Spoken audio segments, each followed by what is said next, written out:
Feliz! Kamusta ka na, ante? Tanong ng dating kaklase ni Feliz na si Seska. Bagot namang napatingin si Feliz kay Seska dahil alam niya na ang takbo ng kanilang magiging usapan. I'm good. Ano nga pala sadya mo sa opisina ko? Sobra ka naman kung makapagtanong dyan. Di mo na lang ako diretsuhin na paalisin dito sa opisina mo? Sagot ni Seska at bahagyang napangiwi pa. Itatanong ko lang sana sa'yo, personally, na baka pwedeng ikaw na ang maging event organizer natin this year. Alam mo na, may mga anak na kami at yung iba, busy with their partners. Parang ikaw na lang naman kasi ang wala pang boyfriend since birth. Kaya, baka pwedeng ikaw na ang ayoko. Pagpuputol ni Feliz kay Seska. Lahat ay patungkol sa pag-manage ng oras. Bakit mo sa akin ipapasa yung task na yan, knowing na wala rin naman akong pakialam sa party na gusto niyong gawin? Tigilan mo ako sa pakuda mo, Seska. And to tell you honestly, hindi mo ko kayang paikutin. Hindi naman sa ganun. Kung wala ka ng ibang sasabihin, pwede ka na umalis. Bukas na bukas ang pintuan ng opisina ko para sa'yo. Kung ayaw mo rin naman, willing akong tawagan ang guard para ipasundo ka rito. Padabog na lumabas si Seska ng opisina ni Feliz. Habang naiiling na lang si Feliz sa kanyang hindi inanyayahang bisita. It's been a while. Buhat ng pumuntang babaeng sa akin.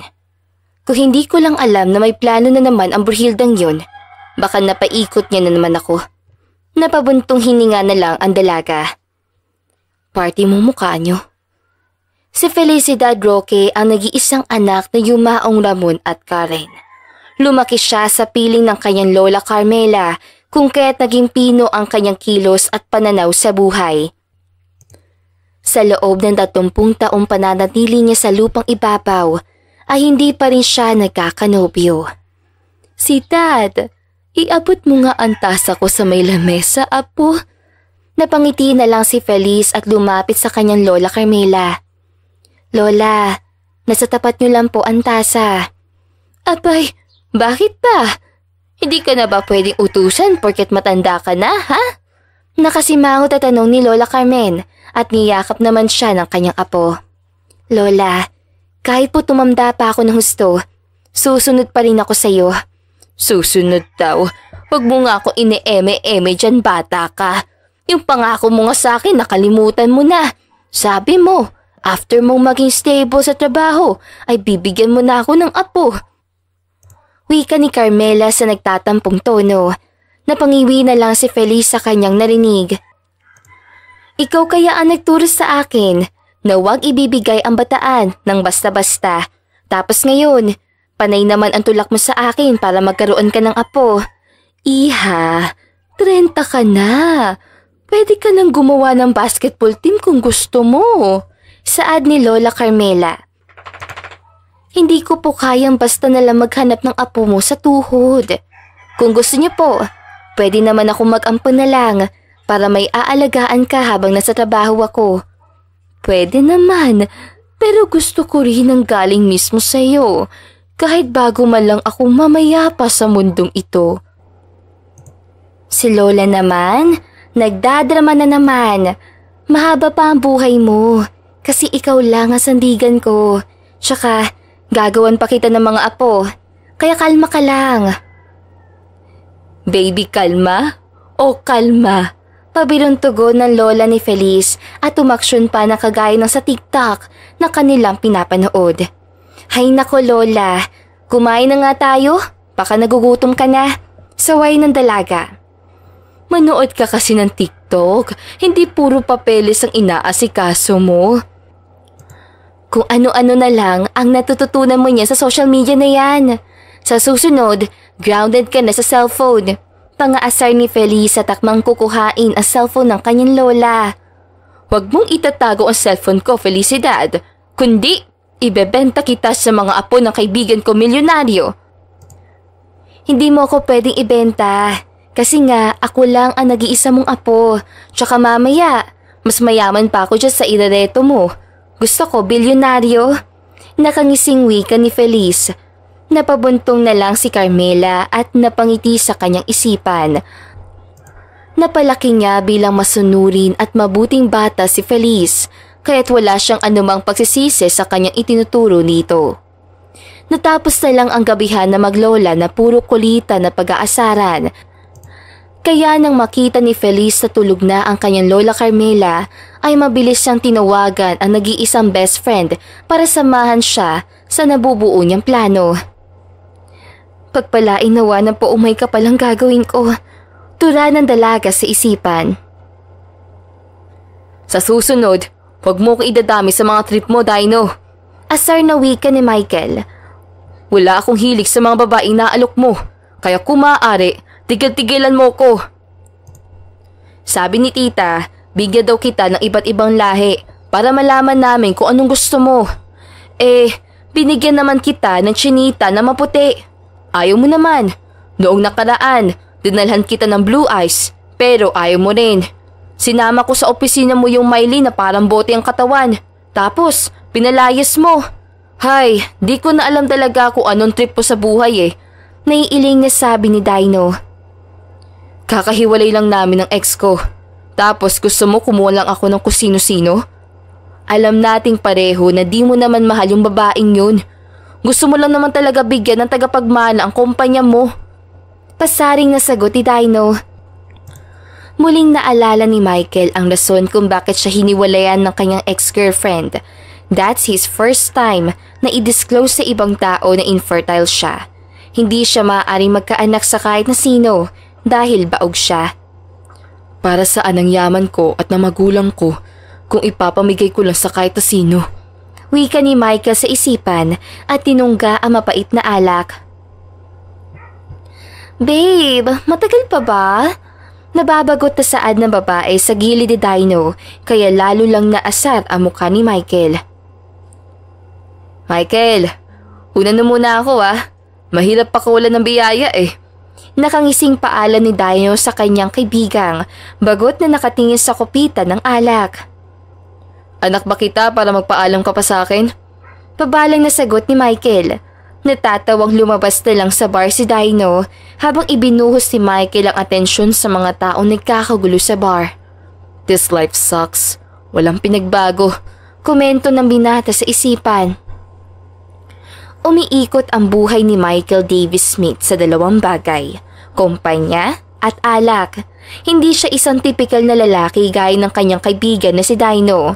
Wala siyang hilig sa babae dahil ayaw niya rin ng sakit sa ulo. Pumunta ako dito para makagawa ng bata, hindi para mag-babysit sa'yo. Napalingon si Michael sa babaeng nagsalita sa kanyang gilid. May aki itong lalaki at halata sa mukha ng dalaga ang pagkainis dahil dito.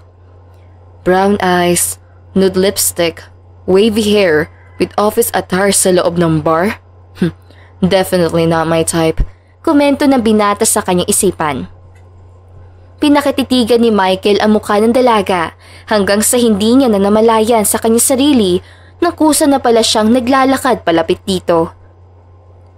Hindi oras ang trabaho sa opisina, but you're wearing one. Saad ni Michael. Napataas ang kilay ni Feli sa pinanggalingan na malamyong tinig. Pinigilan niya ang sarili na pagmasdan ang karap na binata. Kung saswertihin ka nga naman. Maganda ang magiging apo sa tudi, Lola. Kung sa lalaking to ako ibibigay. Naka-office attire ka pero kung makatitig ka para mo na akong lalapain. Be loyal naman sa boyfriend mo.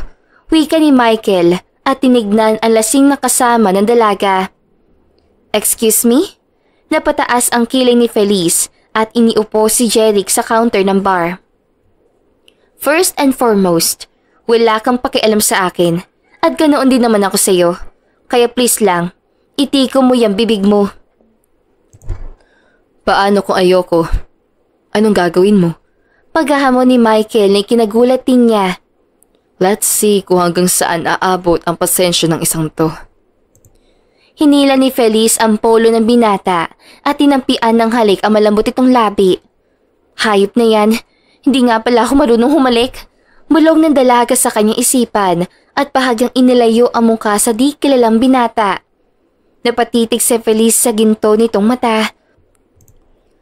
Napaawang ang bibig niya nang kinabig siya ng lalaki at napalapat ang dalawa niyang kamay sa matipuno nitong braso. Yun lang ang kaya mo? Nakangising tanong ni Michael. Idinikit na binata ang tungki ng kanyang ilong at mapang-akit na inilapit ang bibig sa dalagang nakikilaro sa gabi niya. Sabihin mo kung aayaw ka. Ayaw ko sa lahat, ayaw nagsasayang ng oras. Hindi nagsalita si Feliz at ipinikit na lang ng kusa ang kanyang mata. Bahala lang bataan. Mukhang ngayon na siya mabibiyak. Bulong niya sa sarili. Lumawak ang ngisi ni Michael at agresibong hinalikan ang dalaga. Binuhat niya ito hanggang sa makapasok sila sa elevator.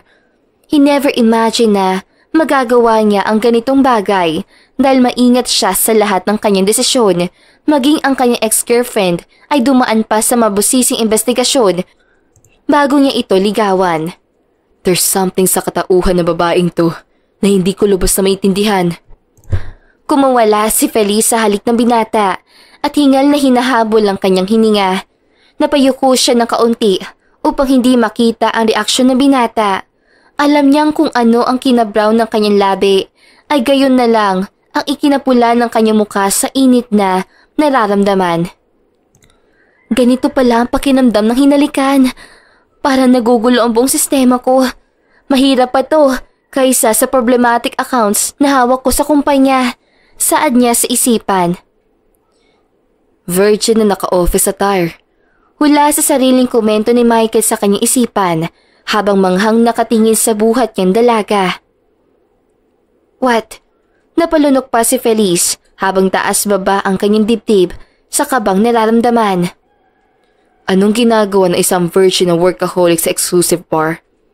Paunang tanong ni Michael at nang mahalata niyang naguguluhan ng dalaga ay nagpatuloy siya sa pagsasalita. Based sa attire at makeup mo kanina, halatang kakagaling mo lang sa trabaho at hindi mo na nakuha mag-ayos ng sarili bago ka nakapasok ng bar. Sa virginity mo naman, napahinto ang binata at nagpaskil ng nakakalokong ngisi na siyang ikinahiya ni Feliz. Well, halatang wala ka pang nahalikan. Wala pang humalik sa akin na gaya ng sa iyo. Lahat ng humalik sa aking babae ay agresibo. But of course, bukod sa iyo. Ititiko mo yung bibig mo? O uuwi ako? Sagot ni Feliz sa mahabang komento na binata. Nakakatakot ka naman. Pabirong wika ni Michael na siyang ikinaikot ng mata ng dalaga. You don't have to worry. Pagkatapos itong gabing to, magaling ka na. Pagkasabi no ni Michael ay agad niyang binuksan ng kwarto na uukupuhan nila ng dalaga. Ikinubli ni Feliz ang bulong sa kanyang isipan matapos siyang makapasok sa pinakamaggarang kwarto na kanyang nakita. Tama pa ba itong ginagawa ko? Matalino kong tao pero parang bigla na lang hindi nag-function ang princess ko ngayong gabi. Lumabas si Michael sa banyo at nadatnan niyang tinutungga na babae ang bote ng alak. Hindi niya mabasa kung lasing na ba ang dalaga o hindi dahil wala pa rin sa kanya ang atensyon nito. Hey, okay ka lang? Yeah, tara na. Nang may mauwi ako kay Lola. Mahinang wika ng dalaga at humakbang papalapit kay Michael. Hahalikan na sana ni Feliz ang binata nang awatin siya nito. Bakit? Hindi ko naiintindihan ang sinabi mo kanina. Pero I tell you, wala kang pagsisisihan sa akin. Sagot ni Michael. Tanging pagtangulang ang naisagot siya ng kanyang babae. By the way, my name is Michael. Hindi ko naman na kailangan malaman ng pangalan mo. Pamimilo sa po ng dalaga. I know. Gusto ko lang na pangalan ko ang isisigaw mo mamaya at hindi pangalan ng ibang lalaki. Nakangiting turan naman ni Michael ay kinailing ng dalaga. Hinapit ni Michael ang bewang na babae at dahan-dahan itong hinalikan. Unti-unting bumaba ang kanyang halik sa mapang-akit na katawan nito. Sa isipan naman ni Feliz ay hindi niya malaman kung bakit napakakampante ng kanyang kalooban kahit hindi niya kilala ang lalaking kasiping niya. Tinugon niya ang lahat ng kilos na ginagawa sa kanya ni Michael at halos lahat ng sulok ng kwarto ay nagawa na nila ng milagro. Nakakapagod pala ang ganito. Akala ko sabi nila Sesa, masaya ang ganito. Bakit parang nadurog na pati uterus ko? Bulong ni Feliz sa kanyang sarili habang nakamasid sa tulog na binata sa kanyang tabi. Isa-isa niyang pinulot ang kanyang damit na muntikan ng punitin ni Michael. Mabuti na lang at napigilan niya ang binata at tanging underwear niya lang ang napagdiskitahan nito. Siguro naman, may mauuwi na akong apo kay Lola pagkatapos sa ilang bayo sa akin ng kahil na to. Napatingin muli si Feliz sa binata bago isinulat sa maliit na papel ang kanyang pangalan. Salamat sa semilya mo. Wika niya sa tulog na binata at lumabas na silid. Ilang minuto matapos lumabas ang dalaga sa silid ay nagising si Michael na wala siyang kayakap. Napabalikwas siya ng higaan at hinanap ang dalaga. May nakita siyang piraso ng papel sa kanyang lamesa. So, ang pangalan niya ay si Dad? Usal lang basa niya sa note na iniwan sa kanya ng dalaga. 2 araw ang nakalipas bago nakalabas ng ospital si Feliz. Nalaman din ng kanyang lola ang kanyang ginagawa dahil ito mismo ang nagpagamot sa kanya. Mahabaging kang bata ka. Ba't sinabi ko naman sa iyong ingatan mong bataan, hindi ba? Pagalit ni Lola Carmela at inalalayon ng kanyang apo na mahiga sa kama nito. Iningatan ko naman po, kaya nga tumagal na wala akong nobyo eh. Nakangiting sagot ang dalaga. Hala, sige. Sumagot ka pa. Kung iningatan mo, bakit napa-ospital ka dahil sa pakikipagtalik? Sinigurado ko po kasi na masasalo ko lahat ng niya, kaya pa ulit-ulit namin ginawa yun. Sabi ko naman po sa'yo, gagawa ko ng paraan para magkaroon ka na po ng apo sa tuhod eh. Ayan na po, nakagawa na po ako ng paraan. Turan ng dalaga. Napasa po na lang sa noo ang ginang na marinig ang sagot sa kanya ng apo. Hanapin mo ang tatay ng bata. Kung sakaling mang makabuo nga kayo, hindi pwedeng lumaki siya na walang tatay. Ako nga po napalaki mo ng walang tatay eh. Di ako na lang din po ang nanay at tatay ng anak ko. Kung sakali man. Hindi ko alam kung saan ako nagkamali ng pagtuturo sa iyong bata ka. Ang gusto ko lang naman ay may makasama ka kapag wala na ako. Marahang wika ni Carmela. Huwag kang ganyan, Lola. Ayoko nang gumaganyan ka. Saway na dalaga sa kanyang Lola Carmela at yumakap dito. Lumipas pa ang mga araw at nagkaroon ng senyales ng pagbubuntis si Feliz. Hindi niya maintindihan sa sarili kung magsisisi ba siya o magpapasalamat dahil alam niyang nabuntis siya ng binatang pinangalanan niyang Kahel. Gusto ko makita yung mata niya. Nakakaakit. Nalulungkot na bulong ni Feliz sa hawak niyang papeles. Halos magdadalawang linggo pa lang tong fetus sa loob ko. Pero kung makapaghimutok ako. Kala mo, bansang nakalipas. Huwag kang bulong na bulong dyan.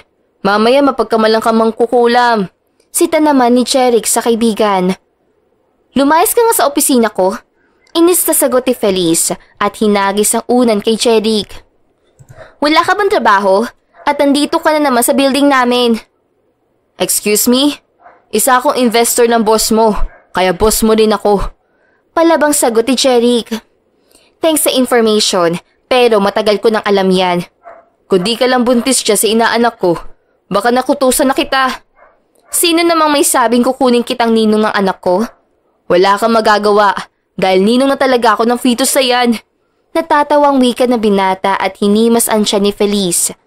Nasa ganoong posisyon na magkaibigan nang may dumating na bisita. Parehong nagulat ang dalawa nang makilala kung sino ang nasa pinto. Dude! Saktong dating mo! Nakangiting tura ni Jeric. Feliz, this is Michael David Smith, your new boss. Dude, this is Felicidad Roque, the assigned chief of finance. Pakilala ni Jeric sa dalawa. Anong ginagawa mo rito? Napalunok pa ng alanganin si Feliz dahil sa di malamang rason. Dahil isa ako sa investor nitong kumpanya, patanong din na sagot ni Michael. Naguguluhan namang nakatingin si Jeric sa dalawa dahil mukhang Magkakilala na ito dati pa. Ano raw? Boss ko? Tanong ulit ng dalaga sa kanyang sarili. Unfortunately, yes, boss mo siya dahil nabili niya na ang share ni Mr. Howe. At ang malas pa, dahil siya ang head ng department niyo based sa papel na pinamahan ni Mr. Howe. Paliwanag ni Jeric. Bakit parang kulay niebe na yung balat mo? Ha? Ano? Siya yung... Hindi matapos ng dalaga ang kanyang sasabihin dahil napamura na lang na malakas ang kanyang kaibigan. Huwag mong sabihin sa kanya ang sperm na pumusit sa egg cell mo. Bulong na binata at tanging pagtangulang ang naisagot ng dalaga. Sumbong kita kay Lola Carmela Sabihan ko, kilala ko na ang may-ari ng sperm na nakabuo sa fetus mo.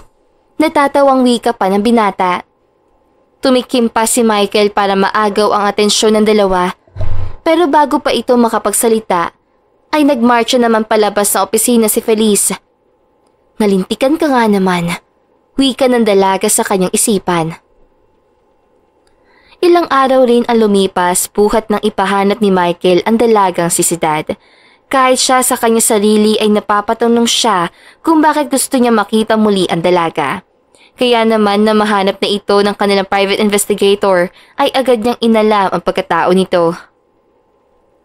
Ang mahal na ibinayad ko para makita ang babaeng yun, tapos mapasahan niyo lang ako ng resignation letter? Inis na wika ni Michael. Pinunit niya ang hawak na papel at lumabas sa opisina. Pinuntahan naman ng binata si Feliz sa opisina nito upang kausapin. Ngunit sa hindi inaasahang pagkakataon, kasama ng dalaga ang lola niya, kaya natahimik lang na naghintay si Michael sa labas ng opisina. Akin yung buong building, pero kung makatago ako ngayon, dinaig ko pang isang outsider. Naiiling natura ni Michael sa isipan. Lola, sinabi ko naman po sa inyo na masamang tao po talaga yung boss ko. Hindi po uubra ang pagiging katipunera mo ngayon. Kamot ulong tura ng dalaga. Huwag mo po ibalik sa lamesa yung mga gamit ko, Lola. Hindi pwede. Nalintikan ang bagong boss mo na yan, Felicidad. Matagal natin pinagdasal yan sa iba't ibang santo. Tapos ano? Pagalit ni Lola Carmela na mabilis sa hinawakan ni Feliz. Bitawan mo ko, Felicidad. Makasayo ko maipukpok nitong tungkod na hawak ko. Lola naman, ayaw pa awat eh. Naiirit ang wika ng dalaga. Iha, dapat mas naintindihan mo ang sitwasyon ngayon. Kung noon nga na wala pang laman yung sinapupunan mo ay grabe na natin pahalaga ng trabaho mo. Ano pa kaya ngayon na may bata na dyan sa sinapupunan mo? Mahabang patutsyada ng lola ni Feliz. Sasagot pa sana ang dalaga nang bigla na lang bumukas ang pintuan kahit sabay na napatingin ang maglola. Buntis ka? Hindi makapaniwalang usal ng binata na nagmamay-ari ng pinakamalaking porsyento ng stock sa kumpanya. Napairap naman ang dalagang si Feliz at napakagat ng kanyang ibabang labi. Sino naman na higanting ito, Felicidad? Tanong ni Lola Carmela at sinuri ang kabuuan ng pigrang na sa tapat ng pintuan. Mawalang galang na po muna. Kailangan ko lang makausap ang apo niyo. Sagot ni Michael at pinuhat ang dalaga. Hindi naman nakapalag si Feliz kahit na nagtutumili pa siya. Naagaw ang atensyon ng mga nagdaan ng empleyado sa opisina at nakapako ang tingin sa kanilang bagong boss na may kargang babae. Ano ba? Bakit may pabuhat ka pang nalalaman? Inis na tanong ng dalaga at iniayos ang suot na pencil cut na palda. Tell me na ako ang nakabuntis sa'yo. Masuyong utos si Michael at halos mapaluhod pa sa tapat ng dalaga. Talantado ka naman pala eh. Ano bang kala mo sa akin? Malanding babae? Sarcastic mong wika ng dalaga. Alam mo namang ikaw ang nakauna sa akin, kaya malamang sa'yo tong bata. Really? What the heck? I made it! Hindi makapaniwalang wika pa ni Michael at niyakap ang dalaga. May kung anong kalabog sa dibdib ni Feliz na hindi niya maintindihan nang hagkan siya na binatas sa kanyang ulunan. Thank you. Damn, si Dad. You made my dream come true. Ang OA ng reaksyon? As if naman wala ka nabuntis sa iba. Saad ng dalaga, ngunit sa kanyang isipan ay gusto niya ng manakal na babaeng mabubuntis ang tatay ng kanyang anak. Ang layo na sinasabi mo sa reaksyon ng mukha mo. Sagot naman ni Michael at hindi maiwasang mapangisi. I will take care of everything. Hindi mo kailangang magtrabaho. Ako na ang bahala sa bata. Sa bata? Kumpirma ni Feliz at naiiling na lang. Ikaw na mismo ang nagsabi na ang susustentuhan mo ay ang bata. Matagal pa bago lumabas ang anak ko, kaya pwede pa ako magtrabaho habang hindi ko pa kabuanan. No, hindi lang ikaw ang magdedesisyon sa ganitong bagay. Anak ko yung nasa sinapupunan mo. Anak ko to dahil ako ang nagdadala. Baka nakakalimutan mong sperm cell ko ang may ambag dyan. Isa pa, ako ang nakaisip ng bawat posisyon na ginawa natin. You did enjoy it, didn't you? Antipatiko kang bastos ka ah. Kung anong kinaganda ng mga mata mo, ang siyang kinapangit naman ng ugali mo. Napairap na lang si Michael sa ere. Sobrang taklesa naman ng isang to. Kaya hindi ko type ang ganitong babae eh. Usal ng binata sa kanyang isipan. Hindi ka magtatrabaho. End of discussion. Ayoko. Kung hindi mo man pinmahan ang resignation letter ko, mag-aawol na lang ako. Siguro naman, familiar ka sa absent without leave, di ba? Don't you dare. May limitasyon lang ang kabaitan ko. Kaya wag kang abuso. Eddie, thank you. Pwede ka na lumaya sa harapan ko. Napabuntong hininga na lang si Michael at maingat na itinulak si Feliz sa pader na malapit sa kanilang dalawa. Nalalaki naman ang mga mata ng dalaga. Napupundi na ang tinga ko dyan sa bibig mo. Pagkasabi nun ay tinawid ni Michael ang pagitan ng labi nila ni Feliz. Ang lupok ko kapag itong lalaki na to ang lumalapit. Baka dahil siya ang pinaglilihan ko o dahil sa buntis ako. Naguguluhan tanong ni Feliz sa kanyang isipan habang nakatingin sa nakapikit na binatang malayang naglalaro sa labi niya. Na magpaalon ang dalaga sa malamyong halik na binata ay siyang napadilat naman ito. Napangiti ng bahagya si Michael at kinabig ang bewang ni Feliz upang mas mapalapit sa katawan niya. Hindi ko maintindihan kung paano nagagawa ng babaeng ito na maalis sa normal kong postura. Hanggang saan kaya ang komunikasyon naming dalawa? Nang dahil sa init ng haplos si Michael, ay nadala si Feliz. Sinabayan ng dalaga ang bawat galaw ni binata hanggang sa makita niya na lang ang sariling nakahiga sa sofa. Unti-unting bumaba ang halik ni Michael sa leeg ni Feliz nang tumunog ang cellphone ng binata. Naunang magdilat ng mata si Michael. Kaya naman napagmasdan niya ang pagkahingal ni Feliz sa ibaba niya. Sorry, may 13 minutes lang ang session natin. May meeting pa kasi ang boss mo. Nakangising to rin ni Michael at tumayo sa tapat ni Feliz na tila naguguluhan sa sinasabi niya. Tuloy natin mamaya. Kailangan ko magtrabaho para sa anak natin. Napulunok ang dalaga sa sinabi ni Michael. Anak namin? Pag-uulit niya sa isipan. In case na naisip mo yung tungkol sa gastusin na kailangan mo at ng lola mo, there's no big deal with that. Ako na ang bahala para sa inyo. Ingatan mo lang ang sarili mo. At ang bata sa sinapupunan mo. Hinagkan pang muli ni Michael ang noo ng dalaga at inayos ang suot nitong blouse bago lumabas na silid. Nang makalabas na ang binata ay doon palang natauhan si Feliz. Napasa po siya sa kanyang noo at mahinang napamuda.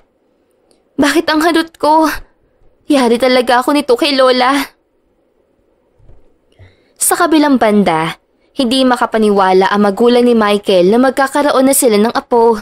Dali-daling inasikaso ni Sandra ang mga papeles sa kanilang lawyer upang maikasal ang babaeng nabuntis ni Michael.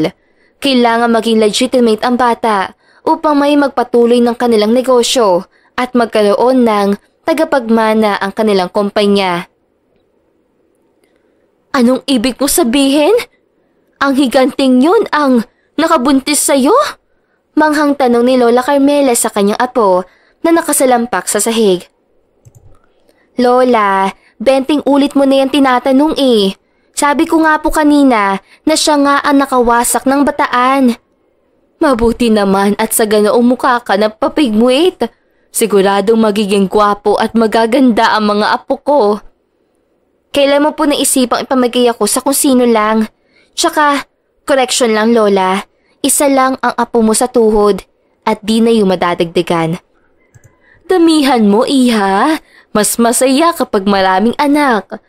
Kaya mo pa siguro magkasampu kung taon-taon kayo gagawa. Lola, ano ba yan? Kakapakinig na sa radyo kaya kung ano ang iniisip mo eh. Halos ma-frustrate na si Feliz. Ayoko rin makisama na matagal sa lalaking yun o sa kahit na sino. In short, ayoko mag-asawa. Anak lang talaga ang gusto ko. Bakit kung makakalat yung lipstick mo kanina para kang dinaanan ng bagyo? Hindi naman nakasagot si Feliz at bumalik na lang sa pag-aayos ng kanyang resume. Walang yang kahel yun. Kinalat yung lipstick ko. Kaya pala panay ang ngisi at ngiti kanina. Ilang araw na ang halos lumipas ngunit walang tumatanggap sa application ni Feliz sa ibang kumpanya. Takting yan. Samantalang dati halos pag-agawan ako ng mga employer. Makapasok na sa kanila eh. Sinabi ko naman kasi sa'yo, Apo, tanggapin mo na lang yung alok ng higante na yun. Kahit hanggang sa magkaanak ka lang ng mga 10. Wika ni Lola Carmela sabay higop ng kape sa kanyang tasa. Tigilan mo nga ako, Lola. Nakakainis ka na talaga. Pagmamaktol ni Feliz, sabay kuha ng kanyang laptop. Nagbihis siya para puntahan sana ang kanyang matalik na kaibigan na si Jeric. Ngunit laking gulat niya nang may magarang asul na sasakyan ang nagparke sa tapat mismo ng kanilang tahanan. Ikaw ba si Felicidad Roque? Tanong na lalaking nakasuot pa ng parang barong. Ako nga po. Sino kayo? Nauutal na tanong ng dalaga. Pinapasundo kayo ni Mrs. Sandra Smith. Nais niya kayo makausap. Teka nga, sino pa yung nagpapahanap sa iyo? Saan niyo dadalhin ang apo ko? Biglang sulpot ni Lola Carmela na may dala pang 2 itak. Hala sige, Felicidad, kuhanin mo ang isang itak na to para mapabilis ang paglidikpit natin sa mga nakabarong na ito. Ma'am, kung maaari lang po ay ibaba niyo ang itak. Maaari naman po kayong sumama sa amin na hindi dinadaan sa dahas. Turan ng lalaki. Pwede niyo naman kausapin si Mr. Michael Davis Smith. Tila nagpanting ang tenga ni Feliz nang marinig ang pangalan na binatang nang gugulo sa kanya. Sasama ako. Sasama kami. Wika rin ni Lola Carmen. Pumiyahe nga patungo sa mansyon ng mga Smith sina Lola Carmen at Felicidad. Sa gitna ng kanilang biyahe ay nakatulog ang dalaga. Kaya naman nagpresenta si Michael na buhatin ang natutulog na si Feliz. Habang si Lola Carmela naman ay dumiretso sa salas kung saan nandoon ang magulang ni Michael. Be careful. Malambing na wika ni Michael nang maramdamang nagising ang dalagang katabi niya. Ikaw na naman. Inaantok man ay di ito hadlang para hindi mainis ang dalaga sa kanyang nakikita. Pinasadahan ni Feliz ang kabuuan ng binatang nakayakap sa kanya. Bakit wala ka pang itaas? Tanong nito at tinignan ang kanyang sarili. Hindi kita inano. Advance ka masyado. Nakangiming sabi ni Michael. Inano? Wala naman akong sasabihin na. Sagot ni Feliz at akmang babangon na sa kanyang higaan. Ano ba? Paggalit na dalaga dahil bigla na lang siyang dinantayan ni Michael. 5 more minutes please. Napapagod ako ngayong araw. Sobrang daming problema sa opisina, kaya halos wala na akong pahinga. Nagmamakaawang pakiusap ni Michael. Hindi alam ni Feliz kung paano siya napapayag ng binata. Ang alam niya lang sa kanyang sarili ay gusto niya itong malapit sa kanya. Para kay Bibi, usal ng dalaga sa kanyang isipan. Pagkababa ni Feliz, naabutan niyang nakaupo sa hapagkainan ng kanyang lola kasama ang magulang ni Michael. Masaya ang mga itong habang nag-uusap. Kaya nang mamataan siya ng binata ay lalo lumawak ang ngiti nito sa kanya. Mabuti naman at nagising ka na. Let's eat dinner. Masayang wika ni Michael pero hindi siya nakatanggap ng kahit anong reaksyon sa dalaga. Feliz, this is my mom Carmina and my dad, David. Pakilala ni Michael sa kanyang magulang. Ngumiti naman ang dalaga bilang pag-acknowledge sa mga ito. Naku Iha, I'm so happy na magkakaroon na ako ng apo. Nabanggit ko nga kay lola mo na sana dito na kayo tumira. Tutal, kami lang dito. Tsaka maraming rooms ang available para sa inyo. Nakangiting wika ni Carmina at sinang-ayunan pa ng asawa nito. Napabuntong hininga na lang ang dalaga at bahagyang ngumiti rito. Ma'am, I am grateful with your offer po. Pero I have a life to live with. Ang totoo po niyan, sapat na po sa akin ng lola ko. Kung tungkol po sa bata, ay wala po tayong pagtatalunan. Pero hindi po pwedeng maitali ako sa mansyon niyo. With all due respect po, I decline your offer. Magalang na paliwanag ni Feliz. Nagkatingin na naman ang tao sa hapag at walang nakahuma kaagad. Kaya si Lola Carmen na ang naunang nagsalita. Apo, hindi naman sa itatali. Gusto lang sana nilang makilala ka pa. For what? I mean, alam naman namin ni Michael na nakabuo kami ng bata. Dahil sa gusto naming pareho ng anak. Pero hindi ibig sabihin nun ay dapat na kami magsama. Tama naman po ako, di ba? Nakangiting tugon ni Feliz. We respect your decision, Iha. Dalangin ko na sana isang araw magbago rin ang desisyon mo. Thank you for being a blessing. Wika naman ng ama ni Michael. Nagpatuloy lang ang lahat sa pagkain. Iniba na lang ni Lola Carmen ang usapan para mabawasan ang pagiging awkward ng hangin. Pagkatapos nga ng dinner ay kinausap ng dalaga si Michael. You should know na hindi sasapat ang ganoon sa akin. Tama? Hindi ako bastang babae lang na pwede mong kuhain at itabi sa isang sulok. Wag na wag mo nang iisipin na maarte ako or whatsoever.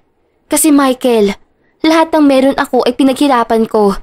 Kaya kung ano man ang ginawa mo, just to turn things around, please stop the hell out of it. Inis sa wika ni Feliz.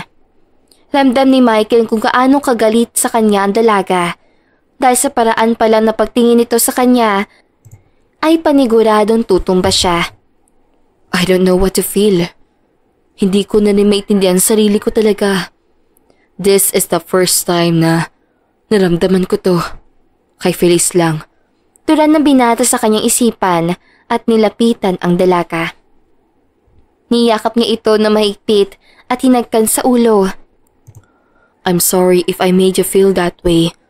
Masyado ko lang iniisip ang kapakanan ng anak natin. Malambing na wika ni Michael. Hindi naman napigilan ni Feliz ang maiyak.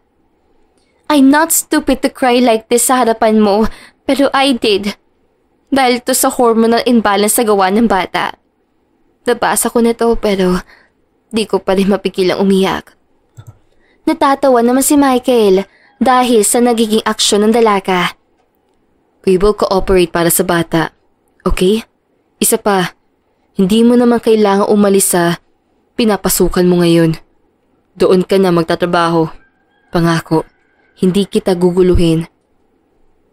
At walang pwedeng makaalam na buntis ako at ikaw ang ama.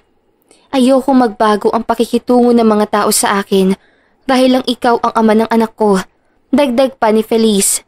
Wala namang nagawa si Michael kundi sumang-ayon sa dalaga. Kaya naman sa sumunod na buwan ay payapang nagtatrabaho lang ang dalawa sa isang kumpanya.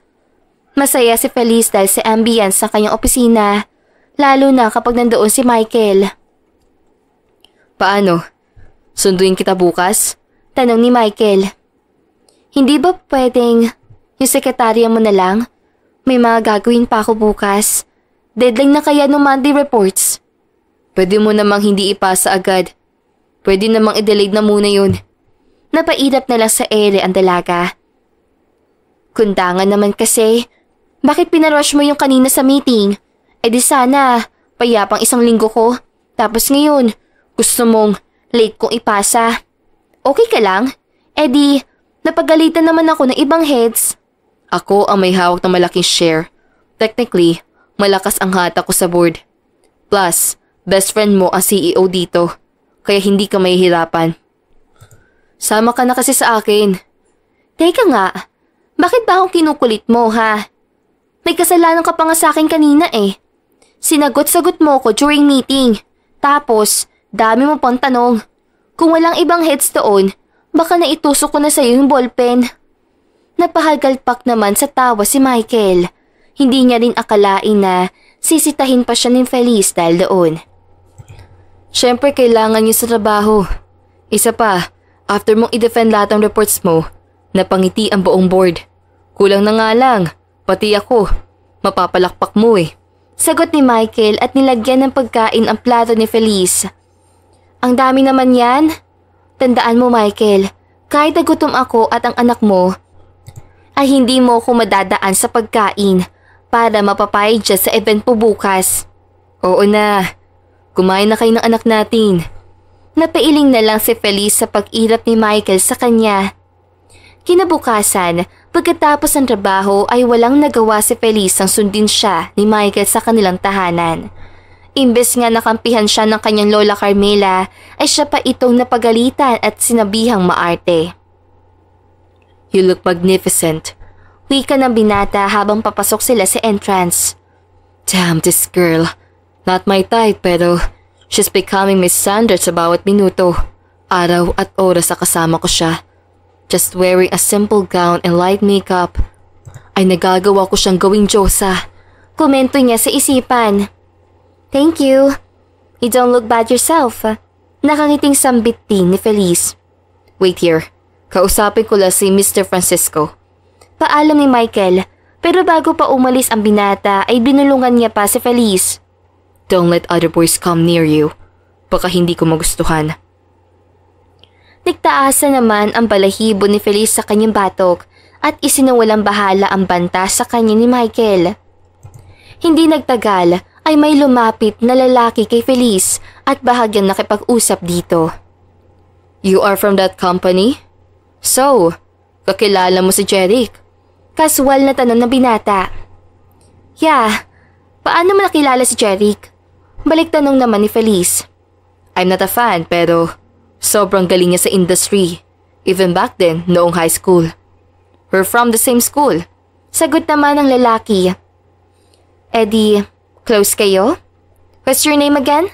Tanong pa ng dalaga na hindi nagawang sagutin ng lalaki. Bigla na lang kasing naagaw ang atensyon nila kay Michael na nakapulupot ang braso sa bewang ni Feliz. Lapitin ka talaga ng lalaki, babe. Kailangan ata sa'yo. Hindi pinapalabas hanggang sa lumaki ang tiyan mo eh. Sensual na bulong na binata kay Feliz. Sobra naman atang possessive ang best friend ko. Wika ng lalaki at doon pa lamang nakita ni Michael ang itsura ng kausap ni Feliz. Hi bro. Oh, di ko agawin yan. Promise. Natatawang usal ni Dino. The heck? Anong ginagawa mo dito? Naiiling na tanong ni Michael at lumapit kay Dino para yakapin ito ng brotherly hug. Akala ko nasa business trip ka pa. Umalis ako para sana maghanap ng idireto sa'yo. Di mo man lang ba ako binalitaan na may dilag ka na pala. Pinahirapan mo kami ni tita. Kaya mo naman na pala. Sagot ni Dino at pinakatitiga sa Feliz. I never seen him na ganyang kapossessive. You must be something.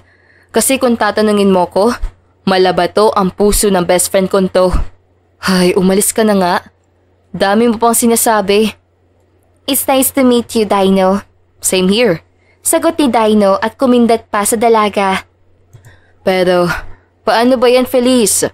Mukhang gusto kang masolo nitong si Loverboy. Mauuna na muna ako Paalam ni Dino. Hindi naman inalis si Michael ang kanyang kamay sa bewang ng dalaga. They enjoy the said party and have their late night talks. Lahat ay bago sa pakiramdam ni Feliz dahil si Michael ang unang lalaki na gumawa nito sa kanya. Time passed by at kahit busy sina Feliz at Michael ay hindi sila nawawala ng oras para sa isa't isa. Kaya mas nakikita ng dalaga na magiging mabuting ama si Michael sa kanilang anak. Saan ka ba kasi nagkasugat? Paano ka nagkasugat? Seryosong tanong ni Michael habang ginagamot ang kamay ng dalaga. Sa cutter nga sabi. Tsaka di ko naman sadya Mali ko bang masusugatan ako? Huwag mong diinan, ang sakit na nga eh. Sorry, nawala lang sa isip ko. Umiiyak ka ba? Sorry na nga eh.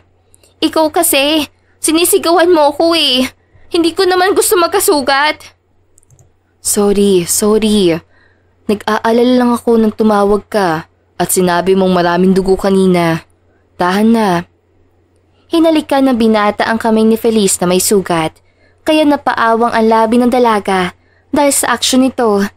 Hinagkan din ni Michael ang kanyang pisngi na may luha, kaya halos maamoy niya na ang mabangong hininga nito. Para naman akong nahihipnotismos ng mga mata niya. Yang malaginto niyang mata ang dahilan kung paano niya ako nakuha. Now, I can't even know kung nahuhulog na ba ako sa lalaking to. Ako lang ba o sadyang lumalapit ang labi niya sa akin? Kusang ipinikit na Feliz ang kanyang mata. Pwede ba? Masuyong tanong ni Michael at nakatingin ng malamlam sa mata ni Feliz. Kusa na lang napatango si Feliz at hawak sa braso na binata. They kissed passionately, pero hindi ito nagtagal dahil natamaan na sugat ni Feliz. Natawa na lang si Michael dahil sa nangyari. She can be hot and cute at the same time. Salamat talaga at nakilala ko ang babaeng ito. Sa ikatlong buwan ng tiyan ni Feliz ay panay na rin ang daing niya kay Michael, kaya halos wala ng pahinga ang binata. Maibigay lang ang gusto nito. Ang layo na gusto mong kapehan. Pakiramdam ko, mahihilo na ako kakahanap nun. Napataas ang isang kilay ni Feliz dahil sa tono ng pananalita ng binata. Nagrereklamo ka ba? Eh di sana, hindi mo binili kung nahihilo ka. I already told you na kaya kong pumunta doon sa Batangas para bumili ng kape. Pero ikaw tong may ayaw. Bigla namang naalerto si Michael at matamis na ngumiti sa dalaga. Ang saya ko nga, kasi nahanap ko tong kape mo eh. Inumin mo na. Nakangiting wika nito at inilapit sa dalaga ang kape. Iniwas naman ni Feliz ang kanyang muka. Huwag ka na magtampo. Baka magalit sa'yo si baby. Kasi ito ang kapeng gusto niya. Ilapag mo na lang muna. Tapusin ko lang ang gagawin ko. Sagot ng dalaga. Inilapag naman ni Michael ang kape ng kanyang hawak at walang sabing lumabas sa opisina ni Feliz. Pagkalabas niya ay nakasalubong niya ang sekretarya at inabisuhan siyang may bisita sa loob ng opisina nito. Habang naglalakad si Michael ay dala niya pa ang pagkapagod dahil sa biyahe.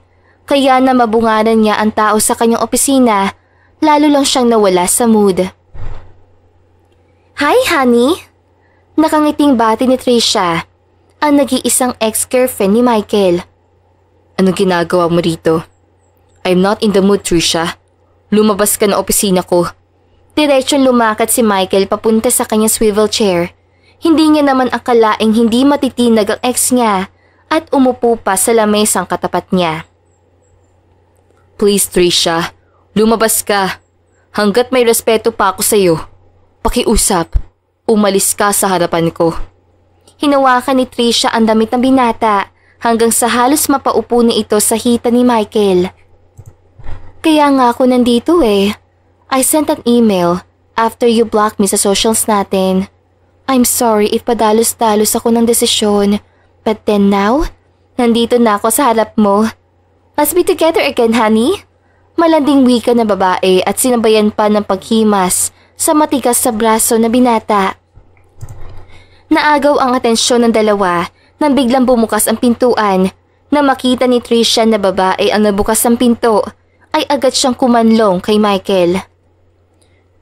Oh my God, I'm sorry sir.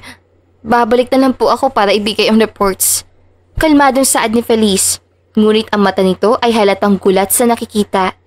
Hindi niya na hinintay nang magsalita si Michael at basta na lang umalis sa opisina nito. Napagod na sa pagbili ng kape, tapos ngayon, may babae na agad siya. Sa bagay, wala naman kami. Tsaka, Dahil lang sa bata, kaya maayos ang trato niyo sa akin. In spite of everything, lalaki pa rin siya. He has needs. Kastigo ni Feliz sa kanyang sarili. Pagkarating niya sa CR ay doon na bumuhos ng tuluyan ang kanyang luha. Para na ako sinasaksak sa puso. Ni hindi ko naman sila nakita magkahalikan pero ganito na yung nararamdaman ko. Tsaka isa pa, di niya ako girlfriend para umarte ako. Wika pa niya sa harap ng salamin. Sa kabilang banda, galit na galit si Michael nang paalisin niya si Trisha sa kanyang opisina. Lalo lang nadagdagan ang kaba niya nang malaman kay Jeric na mugto ang mata ni Feliz bago nagpaalam umuwi. Hello, Lola. Nandiyan po ba si Feliz? Hindi niya po kasi sinasagot ang tawag ko. Saad ni Michael sa kabilang linya. Malamang nandito. Saan pa ba uuwi ang batang yun, Michael? Malinaw ko nga sa'yo ni iniingatan ko apo ko. Walang kahit na sinuman ang may karapatang magpaiyak sa batang to. Pagalit na wika ni Lola Carmen. Kahit hindi nakikita ang ginang ay napapakamot na lang sa batok si Michael. Lola, wala naman po talaga akong ginawang masama eh. Tsaka dulot lang po yun ng hormonal imbalances siya. Pasabi naman Lola na sa makalawa na po yung check-up namin sa doktor. Iho, maging lalaki ka at puntahan mo itong si Dad. Hindi naman ba to ang puso nito kahit na maldita ang batang to? Siguradong isang sorry mo lang ay maampat na agad ang inis nito sa'yo. Suwestisyon ng ginang. Sige po Lola, punta po ako agad dyan. Masayang tugon ni Michael at agad na pumunta sa bahay ng dalaga. Ngunit kabaliktaran ang inaasahan ni Michael. Akala niya kasi ay mangyayari ang isang sorry lang no sa station ni Lola Carmen. Kaya umuwi na lang si Michael na hindi kinibo ni Feliz. Mukhang hindi gawa sa bato ang puso niya. Parang bakal. Ang tigas. Wika niya sa isipan at napapangiti na lang. Nababaliw na ata talaga ako dahil kay Felicidad Roque. Iling natural ng binata. Ipinagpaliban ni Michael ang pag-iisip kay Feliz dahil sa tambak na trabaho. Kaya hindi napansin ng binata ng 2 araw na palang hindi pumapasok ang dalaga. Samantalang si Feliz naman ay ine-enjoy ang kanyang sick leave kasama ang kanyang lola. Apo, ano bang nangyari sa inyo ni Michael? Tanong ni Lola Carmen habang sinusuklay ang buhok ng dalaga. Lola, sabi ko naman po na wala po. Tsaka kung ano man po yun, kakayanin ko naman po. Hindi naman po kami magnobyo o anuman. Co-parent lang po kami. Hindi maitago ang lungkot sa boses si Feliz kahit nasikapin niyang pasayahin ang tinig. Apo, hindi naman ako siyang nangingialam ha. Pero tandaan mong pangarap mo magkapamilya ka. Hindi ka isang nagdodonate ng egg cell. Sa tagal kitang kasama, alam kong maingat ka sa sarili mo. Hindi mo basta ibibigay ang sarili mo kay Michael nang dahil sa wala lang. Saad ni Lola Carmen. Napabangon naman sa kandungan niya si Feliz at yumakap sa kanya. Hindi ko na alam, Lola. May nakita kasi akong babaeng kasama niya. Nakokonsensya po ako na baka nakakasira po ako ng relasyon. Natatakot ako na baka anong sabihin ng iba sa anak ko. Malungkot na sagot ng dalaga. Hinuwakan ni Lola Carmen ang kanyang apo sa pisngi kung saan lumalandas ang luha nito. Ang kilala kong si Dad ay matapang. Handang humarap sa kahit anong problema at hindi basta magkukulong sa kwarto lang o magtatago sa bahay niya. Mapapraning ka lang, kakaisip na nangyayari si Dad. Kausapin mo ng maayos si Michael. Isang malalim na hininga na lang ang nagawa ni Feliz. Hindi na malingit sa kaalaman niyang natama ang kanyang lola. Masyado siyang nagpapaapekto sa nakita niya. Wala naman kami. Kaya ano pang karapatan ko magselos? Mas maganda ako sa babaeng kasama niya. Mukha na ngang nasampal ang pisngi nun sa kapal ng blush on. Kinabukasan, pumasok si Michael at sinalubong siya ng balitang pumasok na rin daw si Feliz. Gustong gusto niyang puntahan ang dalaga pero he knows better. Hindi na naman siya nito kakausapin. Kaya minabuti niyang si Trisha ang humarap dito at magsabi ng totoo. Abay, 3 araw lang akong absent. Parang 1 taong papel itong nasa harapan ko. Napahilot ng sentido ang dalaga. Cherik, mamaya mo na ako ayain. Tambak ako ng papel. Wika ni Feliz nang maninig niyang bumukas ang pintuan. Pero nang tunog ng takong ang narinig, napatingin siya sa bagong dating. At talaga sinamahan pa ng Michael na tong babae niya. Hindi ako magtatagal. Tinawagan ako ni Michael at pinagbandaan ang kumpanya ng dad ko.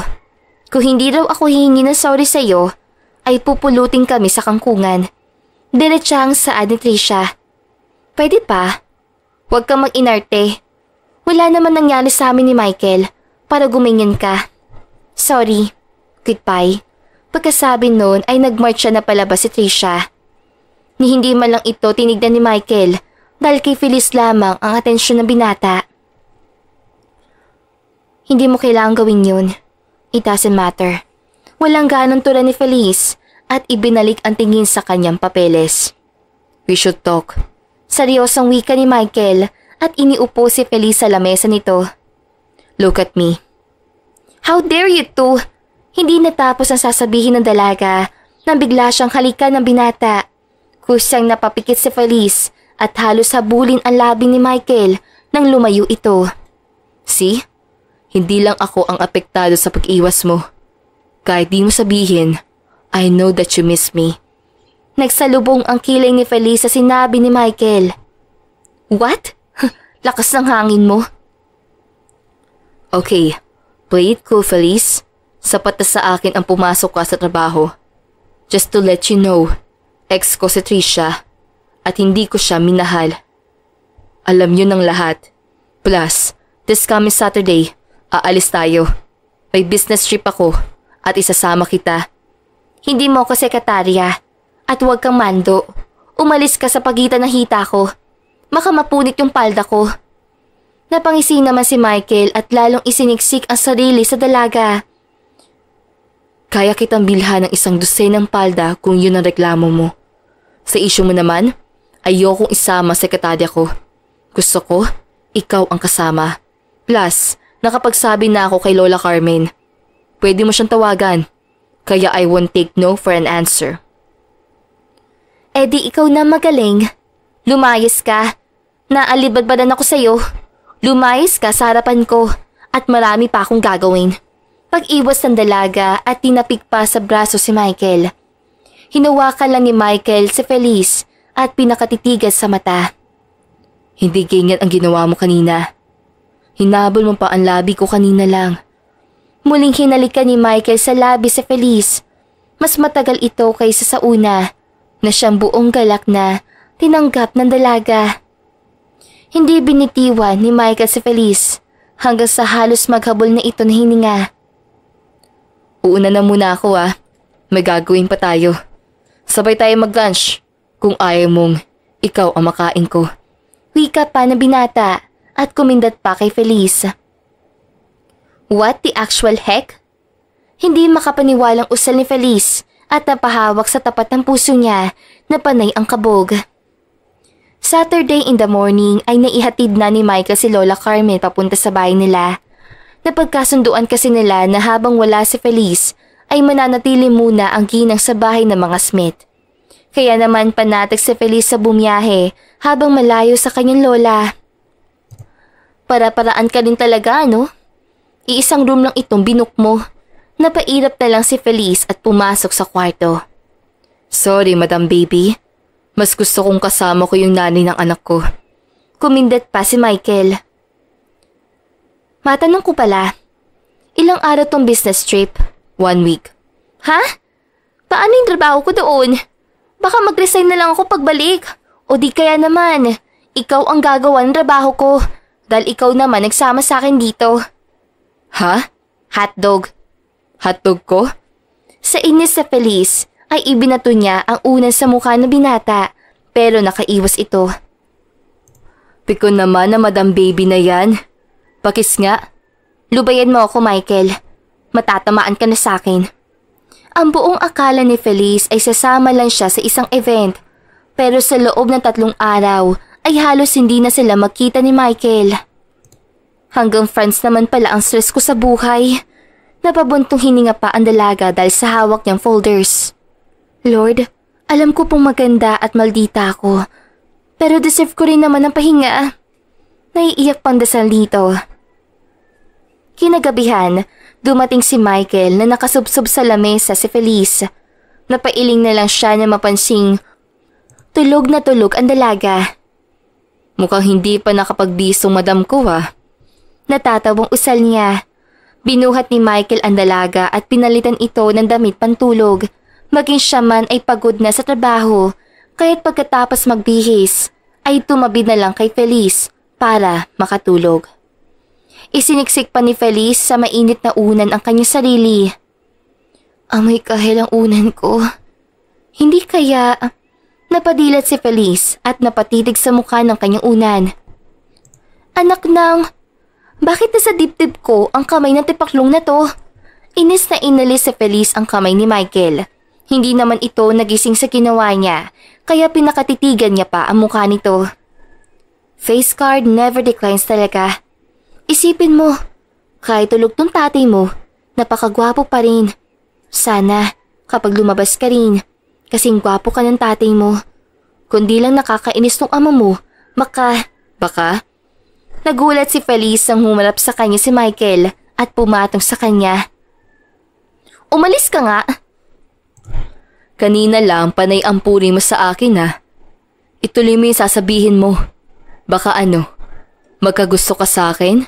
O baka mahal mo na ako? Lalong lumagabog ang puso ni Feliz nang bumaba ang tingin ni Michael at halos gabalahibo nilang ang pagitan nila. Nagugutom ako. Nagugutom ang anak mo. Mahinang tura ni Feliz. Napangiti na lang si Michael at binuhat ang dalaga papunta sa dining area. Hindi naman na umangal ang dalaga dahil alam niyang wala siyang kawala kay Michael. Ano bang niluluto mo? Tanong ni Feliz. Para ako nanonood ng model sa TV na nagluluto. Susulitin ko na ang pangbaboso sa tatay mo, anak. Baka bigla na lang mawala ang chance. At least, nakita kong na-flex ang bicep niya. Hindi ba ako matutunan sa ginagawa mo? Tanong na binata, kahit na hindi ito nakatingin sa dalaga. Kanina ka pa nakatitig sa akin. Tagos hanggang likod ko yung titig mo. Agad na umarko ang isang kilay ni Feliz at nilapitan si Michael. Ano ngayon? Ikaw nga, panayakap mo sa akin. Kanina hindi ka mo na naman akong halikan. Akala mo, bayad mo buong pagkatao ko no? Yung sweldo na binibigay mo ay dahil sa audit ko. Hindi kasama ang halik at yakap sa package. Bakit hindi mo ako binabawalan? She was taken aback. Ha? Hindi pala kasama sa package Bakit di mo ko pinipigilan sa tuwing niyayakap at hinalikan kita? Kasi alam kong wala akong panama sa'yo. Kung papersahin mo ko. Binitawan ni Michael ang hawak na sandok at humalap kay Feliz. Never kitang punersa or what? Alam mong hindi ko gagawin yun. Kung sasaktan kita, parang sinaktan ko na din ang sarili ko nun. I feel offended. Hala, sorry, I don't mean that. Napangiti na lang si Michael at niyakap si Feliz. Alam mo talaga kung paano ako kunin, Ang lupok talaga ng puso ko pagdating sa'yo. Hagain na ako.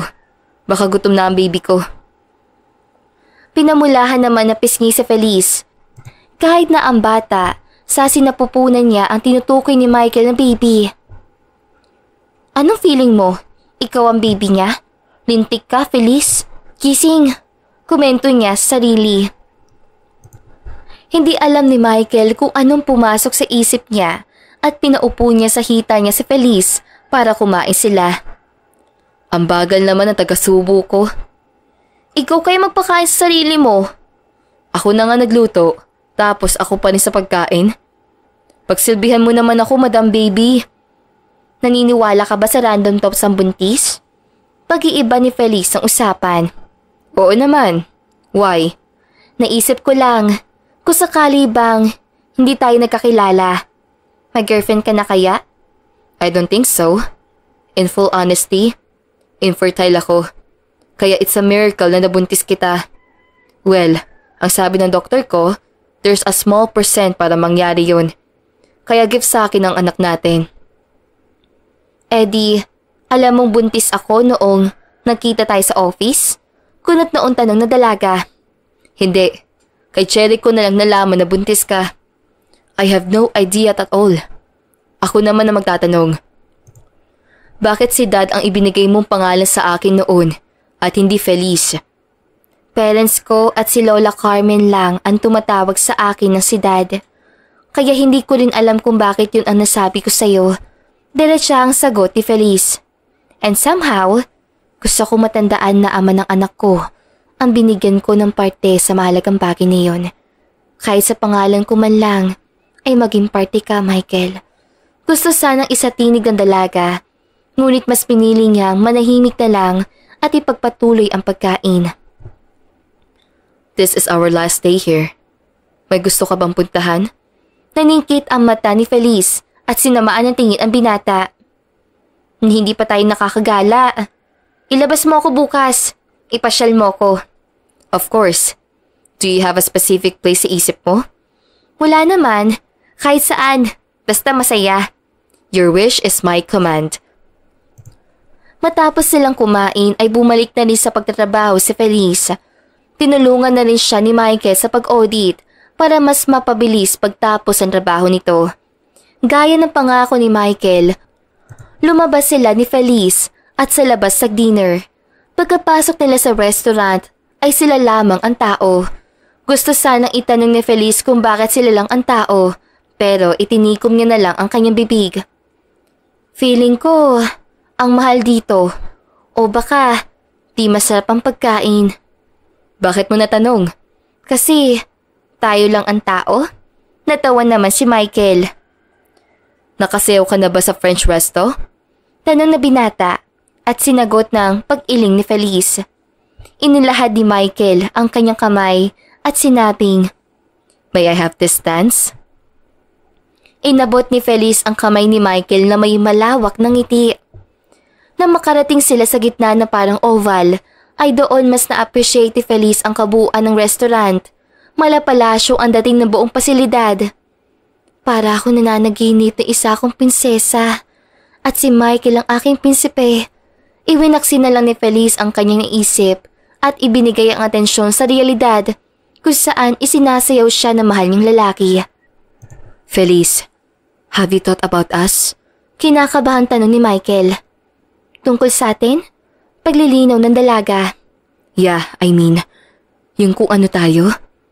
Wala namang tayo, Michael. Nagpapatawa ka ba?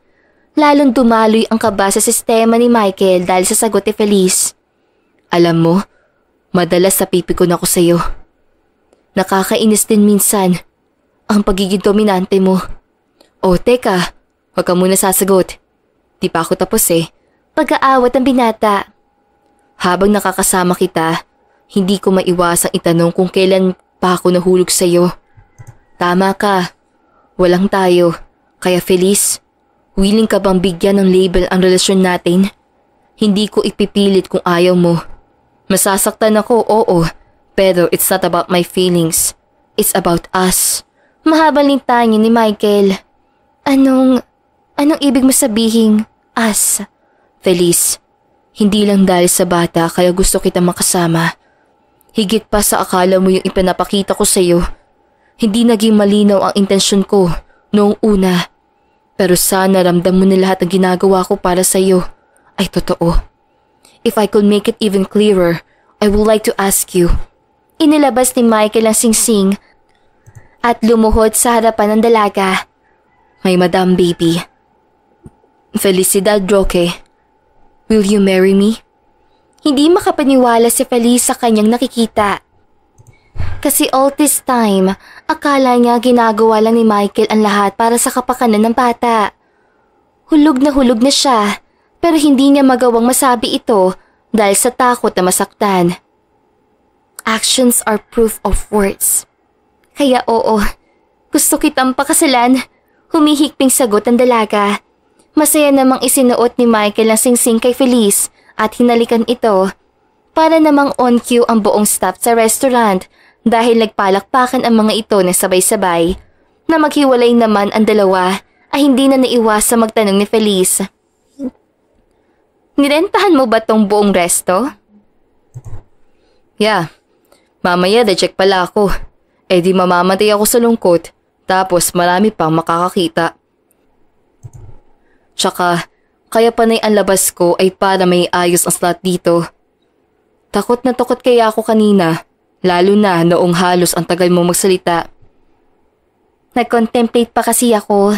Tsaka, di ko naman ine-expected na magkakagusto ka sa akin. Taray ng kamandag ko, pang multi-billionaire. Nagtawanan pa ang dalawa dahil sa nangyari. Hindi typical na proposal ang ginawa ni Michael para kay Feliz dahil ipinamalita niya na sa buong pamilya nila ang planong proposal. Thanks God, she said yes. Makalipas ang 2 buwang preparasyon, matutuloy na ang pangarap ni Lola Carmela na magkaroon ng sariling pamilya ang kanyang pinakamamahal na apo. Ang magulang mismo ni Michael ang kasama ni Feliz sa pagpili ng mga pangunahing gusto nito. Ang basbasti ni Lola Carmela ang pinanghawakan ni Michael sa magiging samahan nila ni Feliz. The heck with my eyes? Bakit kusa ako naiiyak sa sarili kong kasal? Tanong ni Michael habang hinihintay na makarating sa kanya si Feliz. Na magkatapat ang dalawa ay paulit-ulit sinasabi ni Michael kung gaano kaganda ang dalaga. Pagkaharap ni na Feliz at Michael ay nag-umpisa na ang maikling seremonyas. Ang pag-aasawa ay pinagtitibay na sitwasyon at panahon. Hindi maaaring isa lamang ang nagmamahal. Sa isang relasyon ay palaging 2 tao ang sumasabay sa ritmo. Dahil kahit ang ginto ay dinadalisay sa pamamagitan ng apoy. Ngayon, inaanyaan ko kayo, Felicidad Roque at Michael Davis Smith, na humarap sa isa't isa at sabihin ang sumpaan. Wika ng pare. Magkatapat naman ang dalawa at magkahawak ang kamay. Thank you for coming to my life. Akala ko hindi magiging masaya ang magkaroon ng lalaki sa buhay. Nasanay ako na kaya ko ang lahat. Madalas ang lola ko ang nagdadasal na sana ay magkaroon ako ng mapapangasawa na handang magtiyaga at umintindi sa akin. Then we bump into each other. I lost tracks sa kung anumang prinsipyo ko.